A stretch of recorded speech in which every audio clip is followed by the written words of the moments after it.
প্রিয় দর্শক, আসসালামু আলাইকুম। আমি ডাক্তার মোহাম্মদ সোহেল, একজন সাইকিয়াট্রিস্ট, সহকারী চিকিৎসক। আজকে একটি রোগ সম্পর্কে আলোচনা করব, মানসিক রোগ। সেটা হচ্ছে সিজোফ্রেনিয়া। এটা হচ্ছে গ্রিক ভাষায় যাকে বলা হয় কিজোফেনিয়া, যা সিজোফেনিয়া নামে পরিচিত। সিজোফেনিয়া একটি জটিল মানসিক রোগ ও করণীয়। দীর্ঘদিন ধরে মানসিক রোগ নিয়ে কাজ করছি। মানসিক রোগের মধ্যে সিজোফ্রেনিয়া একটি গুরুতর কিন্তু চিকিৎসাযোগ্য অসুস্থতা, যা অনেক পরিবারকে বিপর্যস্ত করে তোলে। সিজোফ্রেনিয়া কি? সিজোফ্রেনিয়া একটি মানসিক ব্যাধি যেখানে রোগীর চিন্তা, অনুভূতি ও আচরণ বাস্তবতা থেকে বিস্মৃত হয়। এ রোগে আক্রান্ত ব্যক্তি কানে অদৃশ্য শব্দ বা কণ্ঠস্বর শুনতে পারে বা হ্যালোসিনেশন হয়। মিথ্যা বিশ্বাসে ভোগে, ডিলিউশন যেটারে বলে, যেমন সবাই তাকে ক্ষতি করতে চায়। অস্বাভাবিক বা অসংলগ্ন কথা বলে, হঠাৎ আচরণগত পরিবর্তন ঘটায়, একাকী হয়ে পড়ে, সামাজিক সম্পর্ক থেকে বিচ্ছিন্ন হয়ে যায়।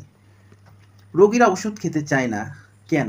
সিজোফ্রেনিয়া রোগীরা অনেক সময় মনে করে তারা অসুস্থ না, ফলে তারা ওষুধ খেতে চায় না। কেউ কেউ ওষুধকে বিষ ভাবতে পারে বা পার্শ্ব প্রক্রিয়ার ভয়ে ওষুধ বন্ধ করে দেয়, অথচ এই ওষুধই তাদের স্বাভাবিক জীবনে ফেরাতে সাহায্য করে। আমার বিশেষ সেবা।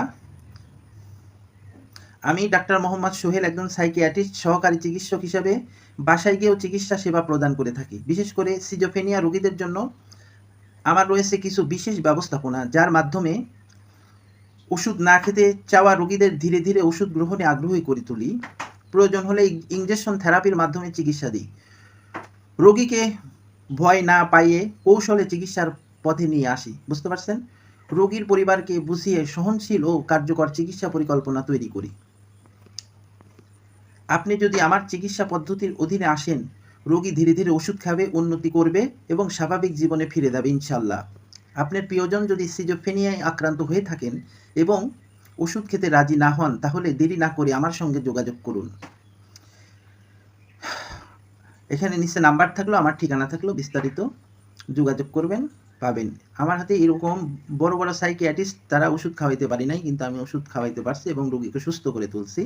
যারা আগ্রহী যোগাযোগ করবেন। ভালো থাকবেন, সুস্থ থাকবেন। আসসালামু আলাইকুম।